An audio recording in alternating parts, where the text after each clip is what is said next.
दिसंबर 2012 को दिल्ली में एक लड़की निर्भया के साथ चलती बस में सामूहिक बलात्कार की घटना हुई तो आक्रोश में पूरा भारत सड़कों पर उतर गया था। मामले की विभत्सता ऐसी कि हर भारतीय शर्मिंदगी महसूस कर रहा था। सड़क से लेकर संसद तक विरोध प्रदर्शन हुए, मीडिया ने भी प्राइम टाइम कवरेज दिए, जिसके बाद तत्कालीन कांग्रेस सरकार झुकी। मामले की निष्पक्ष जांच हुई, फिर कोर्ट में लगातार जिरह हुए। 7 सालों कर बाद न्यायालय का आया, दोषियों को सजाए मौत हुई। इसके साथ सरकार ने बलात्कार से संबंधित कानूनों में बदलाव करते हुए इसे और सख्त बनाया। निर्भया फंड की व्यवस्था की गई ताकि बलात्कार पीड़ितों की आर्थिक व सामाजिक मदद हो सके। इन सब के बाद लगा कि शायद अब बलात्कार की घटनाओं पर अंकुश लगेगा, लेकिन ऐसा हुआ नहीं, बल्कि रेप की घटनाएं अब ज्यादा सामने आने लगी और नए नए रूप में नई नई कहानियों का सहारा लेकर। निर्भया कांड और उसकी विभत्सता की समझ हम सबके दिमाग में है, क्योंकि हम सबने उस बहादुर बेटी पर कुछ दरिंदों के वहशीपन को मीडिया के सहारे न सिर्फ सुना था बल्कि महसूस किया था। शायद यही वजह थी कि उसके दरिंदों को सही अंजाम तक पहुंचाया गया और उस बेटी की आत्मा को न्याय मिली। उसी साल यानी 2012 में निर्भया कांड से कुछ ही महीने पहले फरवरी में उसी दिल्ली में एक और बेटी किरण नेगी के साथ निर्भया कांड की तरह ही जघन्य बलात्कार हुआ था। किरण नेगी गुड़गांव में नौकरी करती थी। एक शाम वह नौकरी के बाद जब अपनी सहेलियों के साथ दिल्ली स्थित अपने घर लौट रही थी, उसी दौरान रास्ते से ही कुछ दरिंदों ने लाल रंग की टाटा इंडिका कार में जबरन खींचकर बिठा लिया था। बाद में उसकी लाश हरियाणा के रेवाड़ी में क्षत विक्षत अवस्था में एक खेत में पड़ी मिली थी। मेरी नज़र में हर तरह का बलात्कार बलात्कार होता है और कुछ भी कम या ज्यादा नहीं, लेकिन अगर जघन्यता और दरिंदगी की तुलना करें तो किरण नेगी के साथ जो हुआ था वह निर्भया से भी ज्यादा राक्षसीपन था। सामाजिक कार्यकर्ता और बलात्कार पीड़िताओं के लिए लड़ाई लड़ने वाली योगिता भयाना, जो किरण नेगी मामले में भी पीड़िता के माता पिता के साथ खड़ी दिखाई देती हैं, ने अपने ट्विटर हैंडल पर इस केस की विभत्सता को साझा किया है।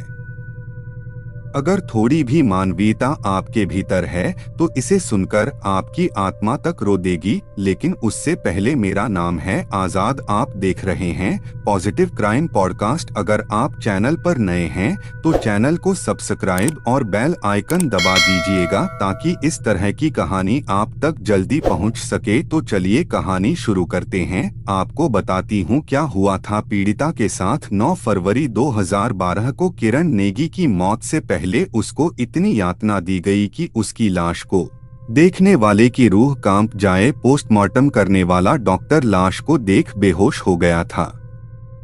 हैरानी की बात है कि इतने घिनौने अपराध पर लोग अभी भी चुप हैं। गाड़ी के लोहे का पाना और जैक से पीड़िता के सिर पर वार किया गया था। गाड़ी के साइलेंसर को गर्म कर पीड़िता के शरीर पर लगाया गया। उसके प्राइवेट पार्ट को भी जलाया गया। टूटी हुई बियर की बोतल को प्राइवेट पार्ट में घुसाया गया और सबसे घिनौना कृत्य, उसकी छाती की प्राइवेट पार्ट को काट तेजाब डाला गया था। पीड़िता आंखें फोड़कर उनमें कार की बैटरी का तेजाब भरा गया था। इतनी दरिंदगी इसलिए ताकि उस मरी हुई लड़की को कोई पहचान ना पाए।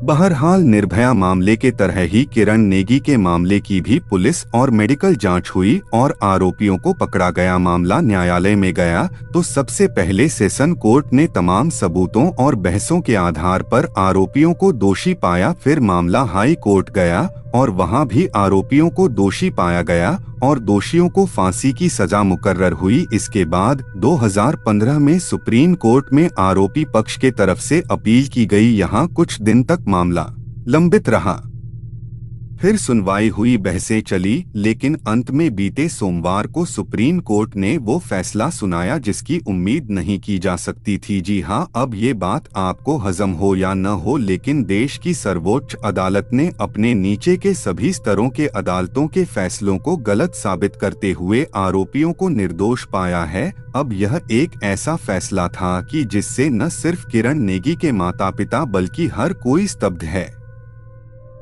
देश की सर्वोच्च अदालत ने पुलिस जांच में खामियां पाई जिसे निचली अदालतों ने ध्यान नहीं दिया और फैसले सुना दिए। कई चश्मदीद गवाहों के बयानों का क्रॉस एग्जामिनेशन नहीं किया गया था। इसके साथ ही कई ऐसी खामियां थीं जिनके आधार पर सुप्रीम कोर्ट ने हाई कोर्ट का फैसला पलट दिया। यह सच है कि न्यायालय लोगों के भावनाओं के आधार पर नहीं बल्कि दलीलों और सबूतों के आधार पर फैसले देती है।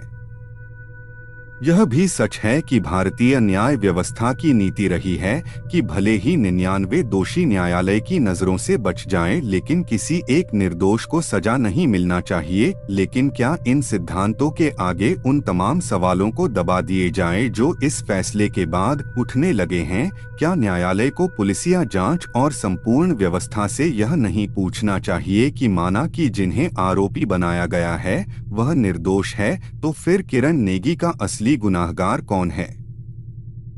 वह कैसे बच गया पुलिस की नजरों से? अगर तमाम व्यवस्था, चाहे कार्यपालिक हो या न्यायपालिका, की नजरों से अपराधी बच जा रहे हैं, तो इस देश की करोड़ों बेटियां खुद को कैसे सुरक्षित महसूस करेंगी? सिक्के का दूसरा पहलू यह कि एक बार मान भी लें कि ये तीनों आरोपी असली गुनाहगार नहीं हैं, तो फिर जेलों में बंद रहने के कारण इनके जीवन के जो 10 साल बर्बाद हुए हैं उसकी भरपाई कैसे की जाएगी और कौन करेगा?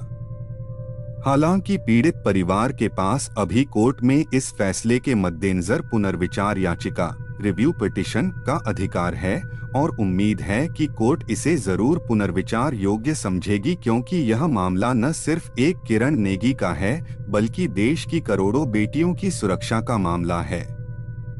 केस के गुनाहगारों को छोड़ने से लेकर उनके माला फूल के साथ समाज में स्वागत होना, एक आरोपी को आगामी विधानसभा चुनाव में टिकट देना और अब किरण नेगी के दोषियों के खिलाफ सेशन कोर्ट तथा हाई कोर्ट के द्वारा दी गई फांसी की सजा को खारिज करके बाइज्जत बरी करने का निर्णय न सिर्फ कोर्ट की साख पर बंटता है बल्कि महिलाओं के सुरक्षा से भी एक तरह का समझौता है। फिलहाल तो सूरतेहाल यही है कि किरण नेगी के साथ गुनाह तो हुआ था, पर गुनाहगार कौन है, यह सवाल अंधेरे में है।